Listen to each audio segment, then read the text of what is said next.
Hello students. आज हम इस वीडियो में परासरण दाब के बारे में जानेंगे।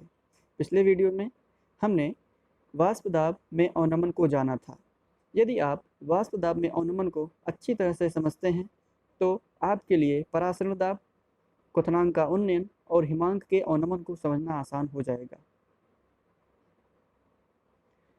क्योंकि ये तीनों अणुसंख्य गुणधर्म वाष्प दाब में अवनमन के डायरेक्टली प्रोपोर्शनल अर्थात समानुपाती होते हैं।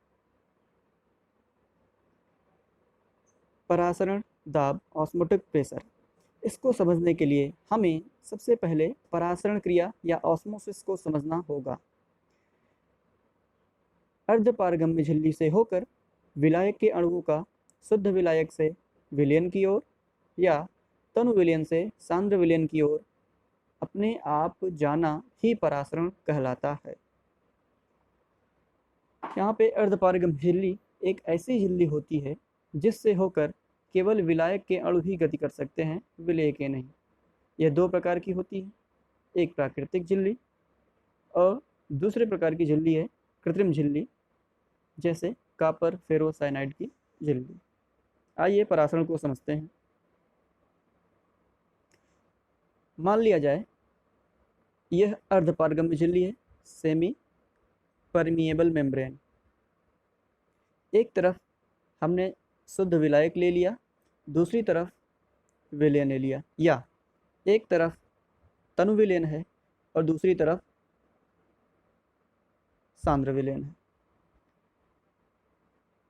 जब अर्धपारगम्य झिल्ली से दोनों ही द्रवों को जोड़ा जाता है तो विलायक के कण अपने आप इस अर्धपारगम्य झिल्ली को पार करके तनु विलयन से सांद्र विलयन की ओर जाने लगते हैं, और यह क्रिया अपने आप होती है,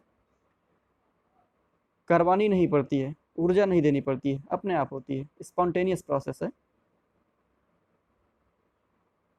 या विलायक के अणु शुद्ध विलायक से विलयन की तरफ अपने आप जाने लगते हैं।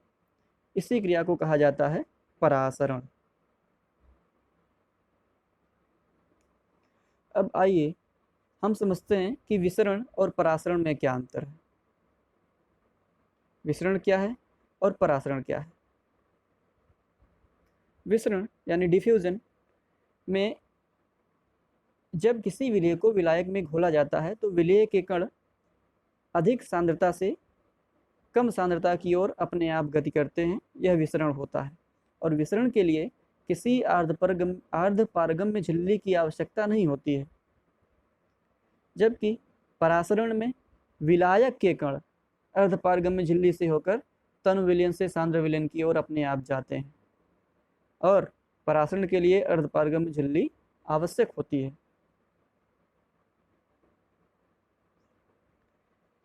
परासरण दाब। परासरण दाब की परिभाषा कुछ इस प्रकार है कि किसी विलयन पर लगाया गया वह न्यूनतम बाह्य दाब जो हो रहे परासरण की क्रिया को रोक दे, परासरण दाब कहलाता है। परासरण दाब को समझने के लिए यह प्रयोग देखते हैं।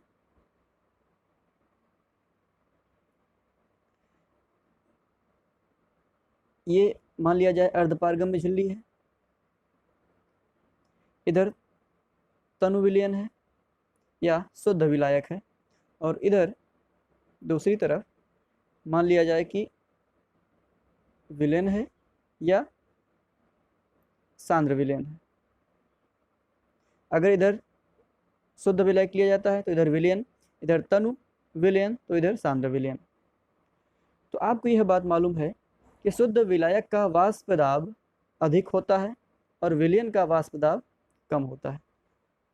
शुद्ध विलायक का वाष्प दाब अधिक और विलयन का वाष्प दाब कम, अर्थात शुद्ध विलायक की तरफ वाष्प दाब अधिक होगा और विलयन की तरफ वाष्प दाब कम होगा।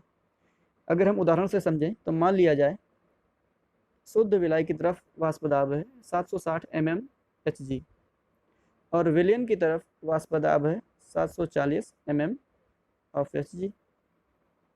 तो विलायक के अणुओं पर वाष्प दाब अधिक है, जिसके कारण विलायक के अणु इस अर्धपारगम्य झिल्ली से होकर विलयन की तरफ आ जाते हैं।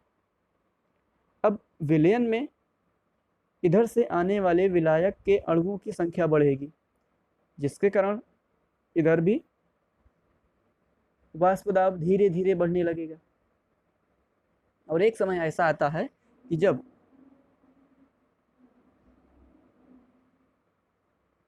इधर से विलायक के कण इधर पहुंच जाते हैं और दोनों तरफ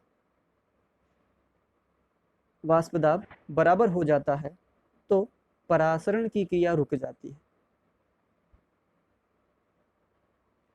लेकिन जब परासरण की क्रिया हो रही हो, एकदम शुरुआत में ही जब हमने ये कहा था कि 760 mmHg इधर वाष्प दाब है और 740 mmHg वाष्प दाब इधर है, तो परासरण की क्रिया को अगर रोकना हो कि विलायक के अणु इधर से इस तरफ ना आने पाए, तो हमें क्या करना होगा कि विलयन पर 20 mmHg का दाब लगाना पड़ेगा, बाह्य दाब आरोपित करना पड़ेगा, जिससे इधर भी दाब 760 mmHg हो जाएगा और विलायक की तरफ दाब 760 mmHg पहले से था।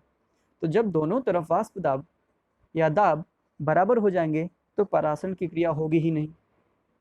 परासरण की क्रिया होती ही इसीलिए है कि एक तरफ प्रेशर ज़्यादा होता है, एक तरफ प्रेशर कम होता है।